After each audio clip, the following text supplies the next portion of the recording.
The Dome starts, and there was chaos before cars even hit the track. We'll also talk best wraps, including my absolute favorite. Then we'll dive into the freshly revealed World of Outlaws sprint car schedule for 2026, talk about those West Coast TBAs and where High Limit fits in here. Let's go.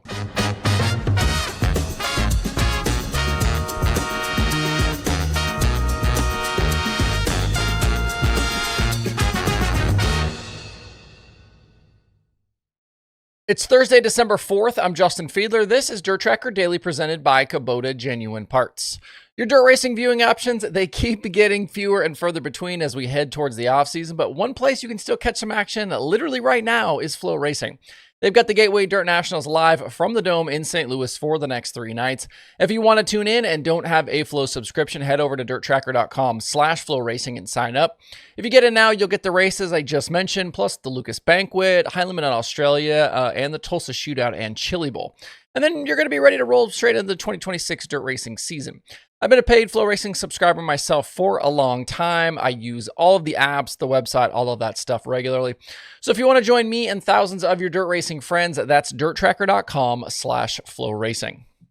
So as I write this and as you watch or listen, cars are already on track inside the Dome in St. Louis to kick off the first night of the Gateway Dirt Nationals. We've already seen plenty of spoilers and rear quarters knocked off and sponsor banners torn down. Thursday and Friday are split field prelim nights with full programs in each, and then things culminate on Saturday night with the 70,000 to win feature. Modifieds are the undercard all weekend as well. This race, always a tough one to kind of preview and handicap because that tiny track, it's an equalizer. Big horsepower, perfect aerodynamics, none of that stuff matters on a track that size, and you're going to see local and regional guys run well. There's going to be crate guys in here, and some national touring guys are going to miss the show. This is year 9 for the event, promoted by Cody Summer, and your past winners are Scott Bloomquist, Bobby Pierce, Tyler Carpenter, Tyler Erb, and Brandon Shepard. Shep is the defending winner and has won the last 2. This event has become known for chaos, and I would expect the unexpected over the next 3 days. We've seen plenty of hurt feelings. We've seen cars go through the fences. There's been fights and other wild stuff. It's an extremely unique event on the Dirt Late Model calendar, and it's really at a perfect time. There's no real competition. The weather outside doesn't matter, and all the big names are there. The teams went hard on the wraps this season, and there is a competition from Flow Racing for best appearing car. A few of my favorites, Jason Fager's Kenny Schrader throwback. Those guys have matching uniforms as well. Very well done from those guys. I like Carson Ferguson's Stroker Ace scheme. That's a favorite movie of mine. That car looks great. Brandon Overton's Bud car, we talked about that one here not long ago. That's a great looking car. And Justin Shaw's CJ Rayburn throwback. That one's hard to beat as well. I think all should be in the mix for that award. For me, though, there is clearly a favorite and one that went above and beyond, and that's Garrett Alberson's 58. The throwback bodywork, the Camaro nose, the scheme itself, all just absolutely amazing. This is big chef's kiss for me. He easily gets my vote for best looking car. But enjoy the racing the next few days. We'll dive into the happenings on the Sunday show post-event. Going back to the chaos theme, though, Cody Summer did have to have a big meeting today with the teams and drivers and vendors, as apparently some folks were taking advantage of the space and expanding their vendor area footprints beyond what was allowed. Summer told Flow Racing that the building's management was not pleased with all of the space that some were taking up. All seems fine now, though. Summer said the meeting went well with everyone, and hopefully there aren't issues the rest of the weekend. There were some threats thrown around. There was all sorts of stuff. It's clear a lot of the vendors and drivers do really well selling merch at the Dome, and it's become a big draw, I think, because of that. It's also a reason behind those different wraps and all these teams. They can make fresh Dome-specific gear to sell. It's quite the economy that they have created there, kind of on the concourse at the Dome.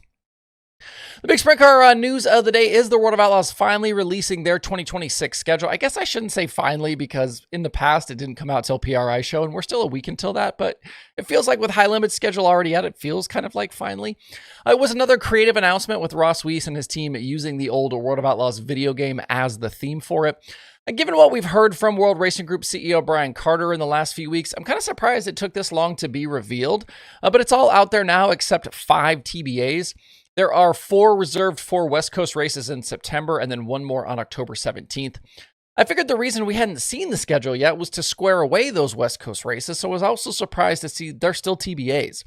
Given all the uproar we saw a few weeks ago about the Outlaws in California, I do think there's a case to be made that the series should have just waited on the schedule release until those Cali shows were secured. I've already seen reactions today about how some can't believe there are no California races. Clearly, we're not paying attention. But I think those, it says West Coast on the TBAs. So I guess it doesn't say California specifically, but I don't know why it wouldn't be California. Series director Carlton Reamer is also quoted in the release talking about the, quote, coast-to-coast campaign. I don't have any super great inside info on these dates and where they could be, but two tracks I've heard floated are Stockton and Calistoga. Calistoga, a potential option for the Dennis Roth Classic. That event can't be at the Tulare Thunderbowl this year because of an expanded fair on those grounds during those weeks that the Outlaws head west. We already knew most of the dates on this schedule because the Outlaws have done several announcements already here in the last couple of months. What we saw today just kind of really fills in all of the gaps. Everything here, though, I think kind of expected. You know, you've got your two Volusia events to start, all the regular Ohio and PA stops, the Midwest, Knoxville Nationals, Kings Royal, National Open, High Bank Nationals, Ironman 55, there's Cedar Lake, World Finals, all of that. The Jason Johnson Classic next year moves to Texarkana 67 Speedway. That one is right before World Finals. That's one notable change. Creek County joins as a new track, and Nodak, Hartford, Belleville, Dodge City, Mansfield all return after years away. An interesting high-limit conflict is the late March weekend. On that Saturday, March 28th, the Outlaws are at 81 Speedway with high-limit at Dodge City. Those two tracks less than 3 hours and 170 miles apart. Area teams will definitely have a choice to make that weekend, and I think both car counts could suffer for that one. As for potential races, we could see Outlaw drivers use freebies. I kind of thought there'd be less chances, with the crossover, especially given the dust-up over the Outlaws' scheduling in the Midwest versus the Weikert at Port Royal. But I count a bunch of chances here, even outside of the Kings Royal week at Eldora. That includes both high-limit Eagle races, Arrowhead. There's 2 Midwest trips in June, Fremont in July before the Doty. Looking at this whole thing, nothing super earth-shattering here with the Outlaws, and that wasn't really expected anyway. They've got their main setup that works, so no real reason to make wholesale changes. Fill in some of the other stuff and kind of rinse and repeat. As we look at high limit, they're continuing to try to iterate and find what works for them, but they're obviously only headed into year 3. The Outlaws have had a very long time to figure out what works and doesn't work on this schedule, so I don't know why it should be much different this year or really any year going forward, but let me know what your thoughts are on all of this below. Moving on, some interesting news from USAC today with Kody Swanson being named series director for the USAC Silver Crown Series. It means he's stepping away from USAC competition as a driver, but will still race non-USAC events in sprint cars and midgets. Swanson has an incredible 8 Silver Crown titles on his resume, along with 49 race wins. He takes over the series from Tommy Estes, who'd been series director since 2023. Estes is transitioning over to promoting Lincoln Park Speedway full-time. Estes, a veteran promoter and official. Swanson didn't run Silver Crown full-time in 2025 after winning the title the year before, instead running 8 of a possible 14 races. He did have 4 wins in those 8 races, so still very fast, along with 6 top 5s and 6 top 10s. This feels like a bit of a changing of the guard for the series and Swanson. He's only 37, but I think he's a solid addition here for USAC. That's the Daily Show for this week. Enjoy some of the last kind of dirt racing we'll get for 2025, even though this off-season thing just keeps getting shorter and shorter. But hope you guys have a great Thursday and a great weekend out there. We'll see you right back here on Sunday.